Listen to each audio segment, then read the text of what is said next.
Assalamualaikum warahmatullahi wabarakatuh. Selamat datang kembali di Rio Hotspot. Kita mulai dari timnas. Nasib salah satu pemain timnas Indonesia, Elkan Bagot, masih mengambang di klubnya. Saat ini Elkan belum bergabung ke TC Timnas di Turki dan kemungkinan baru bergabung tanggal 2 Januari 2024. Hal ini dikarenakan jadwal di Liga 2 Inggris masih padat. Selain itu, nasib Elkan pun masih tanda tanya, sebab pihak Ipswich sendiri meragukan atau mengatakan nasib Elkan ini ditentukan di Piala Asia ini. Jika tampil apik di Piala Asia, kemungkinan Elkan akan dipertahankan dan artinya akan main di Premier League. Tapi jika tidak, maka akan dilepas ke klub lain, entah sebagai pinjaman ataupun secara permanen. Tapi rupanya hal ini tak membuat Elkan Bagot gentar. Meskipun nantinya Ipswich ini nggak memakai jasa dia di Premier League, andai Ipswich ini main di Premier League, ternyata Elkan masih pede sebab sejumlah klub lain di Premier League sudah mengincar dirinya. Salah satunya adalah tim rekan satu negara Elkan, yakni timnya Justin Hubner, Wolverhampton, yang menyatakan tertarik memakai jasa Elkan Bagot. Selain Wolves, kabarnya sejumlah klub lain pun berminat andai Elkan ini tak dipakai oleh Ipswich, seperti klub Brentford dan Bournemouth. Elkan sendiri dipastikan bisa tampil di Liga Inggris Utama musim depan, meskipun Elkan ini berpaspor Indonesia. Sebab Elkan sudah memiliki salah satu syarat untuk main di Liga Inggris, yakni Elkan ini sudah main di Eropa selama 2 tahun lebih. Lalu, apakah Elkan akan tetap main di Liga Inggris? Apakah emang gak ada tim lain di luar Inggris yang berminat pada Elkan? Tentu saja tidak, sebab selain sejumlah klub di Liga 1 yang udah ngebet buat datangin Elkan seperti Bali United, Persija, Persib, dan lain-lain, tim-tim Asia lain pun sudah menyatakan tertarik pada bek jangkung bertinggi tubuh 192 cm ini. Tapi Elkan masih kekeh ingin main di Liga Inggris, sebab Elkan ingin menjadi salah satu pemain Indonesia yang berlaga di kancah utama Liga Inggris.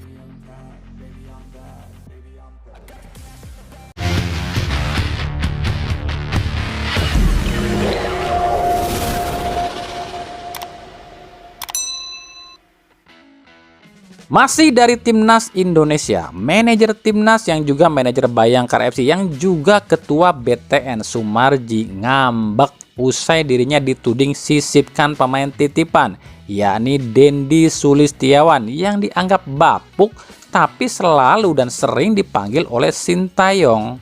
Menurut Sumarji, daripada hal ini bikin gaduh, dia meminta Dendi ini dicoret saja, tapi ternyata Sintayongnya yang nggak mau nyoret Dendi. Tapi uniknya ucapan itu justru diucapkan oleh Roni Pangemanan di akun YouTube-nya yang menirukan ucapan Sumarji, sementara Sumarji sendiri belum memberikan statement resmi. Sebenarnya polemik ini tuh cuma satu penyebabnya, yakni posisi Sumarji. Andai saja Sumarji ini bukan CEO Bayangkara FC, mungkin hal ini nggak akan pernah terjadi. Sebab wajar jika tudingan itu ada. Secara gitu loh, kenapa sih seorang manajer tim itu ditunjuk sebagai ketua BTN dan juga diambil dari orang klub? Kami pribadi nggak tahu alasan Erick Thohir memilih Sumarji sebagai manajer timnas sekaligus ketua BTN. Apakah lantaran Sumarji ini seorang polisi yang sehingga bisa memudahkan dalam meminta izin jika timnas ini bertanding dimanapun? Entahlah, kami pun nggak tahu.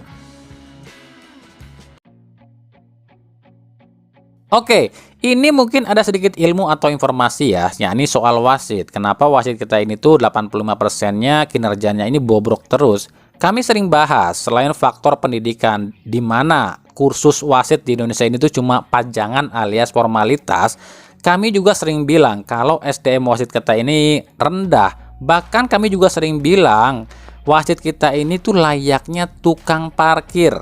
Di samping itu, kami pun pernah bilang, para wasit ini pun ada yang bayar alias disogok. Dan sogokan ini pun bukan cuma datangnya dari orang luar atau bandar judi bola istilahnya ya, tapi juga dari orang klub, juga dari orang federasi, dan juga dari operator. Ya, ini operator ya di sini LIB gitulah. Dan ternyata itu benar. Salah satunya emang ada instruksi dari operator agar wasit-wasit ini tuh memenangkan satu belah pihak saja dalam sebuah pertandingan. Di sini operator kita adalah LIB. LIB disinyalir memerintahkan para wasit ini tuh untuk memihak satu klub aja di setiap pertandingan atau di sebuah pertandingan. Alasan LIB apa? Ya mungkin saja selain ada orang yang memerintahkan atau memberikan sesuatu pada LIB, ada pula yang namanya tekanan dari klub kepada LIB. Contoh, ada klub Anu kalah dalam sebuah pertandingan, maka bos klub Anu ini protes nih sama LIB. Ah, lu gimana sih? Kok milih wasit yang itu di pertandingan tim gue? Kenapa lu nggak nyuruh wasit lu buat menangin tim gue? Gitu. Akhirnya apa? Karena si oknum ini pun geram karena LIB ini nggak memilih wasit-wasit yang diinginkan oleh dia. Akhirnya si oknum klub ini pun membayarlah pada operator kita ini untuk menunjuk wasit-wasit tertentu dalam setiap pertandingan yang ditujuannya untuk memenangkan tim si oknum tersebut. Makanya nih ya, kita nih sering lihat banget nih, kenapa kok di pertandingan tim Anu wasitnya dia lagi ya? Nah, kalian nyadar nggak sih? Sebab LIB ini ada yang mesen. Lu operator, ntar gua kasih duit si Anu deh, asal lu kasih wasit si Anu di pertandingan klub Anu, biar klub Anu tuh kalah. Lu kan udah gua kasih duit si Anu, ya lu harus nurutin dong apa mau gue. Istilahnya seperti itulah.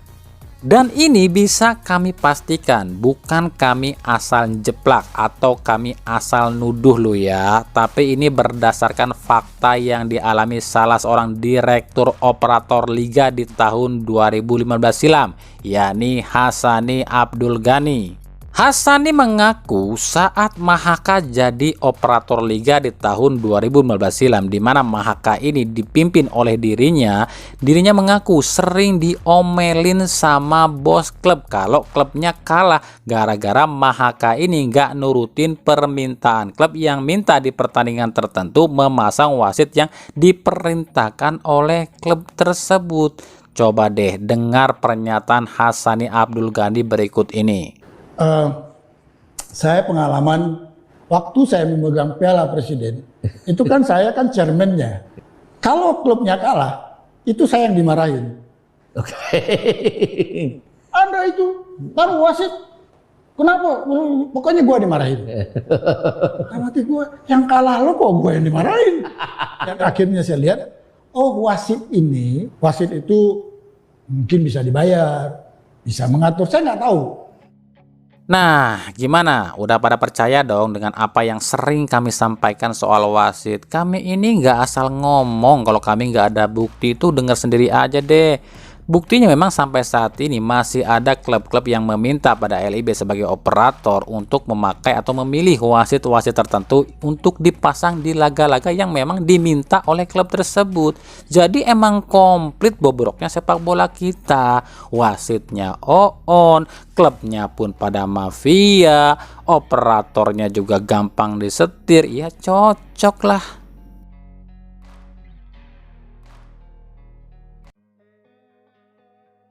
Oke, lanjut ya. Ini yang kemarin rame nih, yang nyalain Sintayong. Kenapa Sintayong ini nggak panggil Lily Pali? Padahal Lily Pali ini lagi bagus. Bahkan ada tuh yang namanya pengamat sepak bola terkenal langsung menghujat Sintayong yang dianggap egois dan goblok dalam memilih pemain. Yang milih pemain itu aja.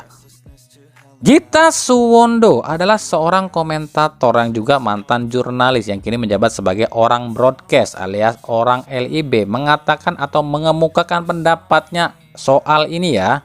Nah, coba deh kalian dengar ucapan dari Gita Suwondo. BTW, Gita Suwondo ini bukanlah pendukung STY lo ya. Dia ini bisa dibilang salah satu anggota lokal pret juga, tapi dia ini mengutarakan pendapatnya kenapa STY ini nggak panggil Lily Pali. STY pernah memanggil Lily Pali di 2 pertandingan persahabatan lawan Palestina dan lawan Argentina tanpa dimainkan semenit pun, sedetik pun. Juga bahwa Lily Pali bukan tipe pemain yang mampu untuk turun naik untuk bertahan. Dan Lily Pali juga bukan pemain yang melakukan pressure terhadap pemain lawan. Jadi dia benar-benar stylish dengan gayanya, skill individu yang tinggi dan segala macam. Mungkin dia cocok dengan Borneo, Ya, sesuai dengan kepelatihan Peter Hoekstra, Hoekstra, karena dia tapi orang dia Belanda belum, juga ya. dia nggak sesuai dengan strategi Iya. yang dibuat polanya STY kali. Iya, ngelihat STY main kan bahkan Ramadan Sananta pun mundur ke belakang pada saat harus bertahan. Jangan.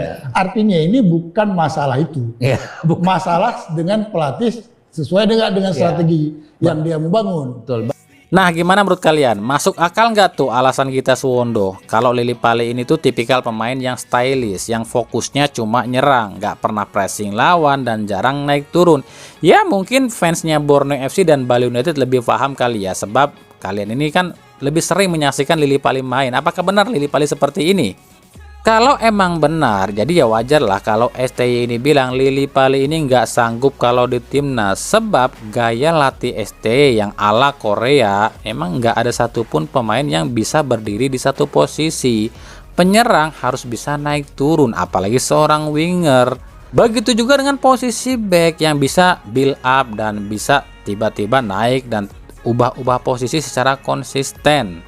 Kita ambil contoh deh Sadil Ramdhani yang satu posisi dengan Lily Pali. Sadil ini kalau nyerang ya naik, tapi giliran timnas ditekan dia ini jadi back kiri, back kanan, bahkan back tengah. Makanya kita sering banget ngeliat nih Sadil Ramdhani ini justru melakukan pelanggaran di daerah kita sendiri. Ya karena Sadil pun ikut bertahan kalau timnas diserang. Jadi mungkin ini yang dicari Sintayong, pemain yang bukan cuma fokus penyerang tapi juga bisa bertahan sama baiknya. Ya itu sih cuma asumsi lo ya. Kami pribadi jujur ya, Lily Pali ini tuh pemain yang bagus, sangat bagus. Prestasinya pun luar biasa, skillnya juga mumpuni. Dan kami sangat suka loh sama Lily Pali. Tapi kan pelatih apalagi Sintayong punya strategi dan gaya melatihnya sendiri yang kita pun nggak pernah tahu.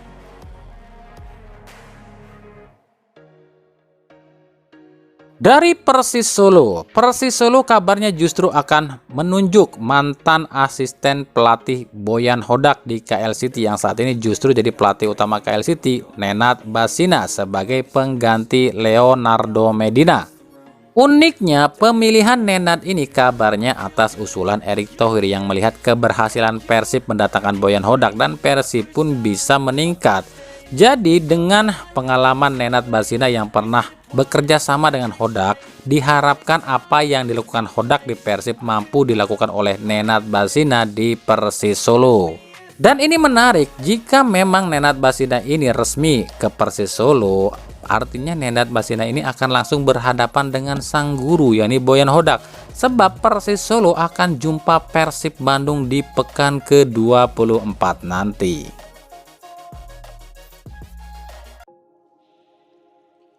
Dari Persib Bandung, ini ada yang nanya juga, Bang, apa benar Piala Indonesia jadi digelar di bulan Januari 2024? Katanya ini udah pasti Bang, tuh udah dibahas di channel YouTube Anu.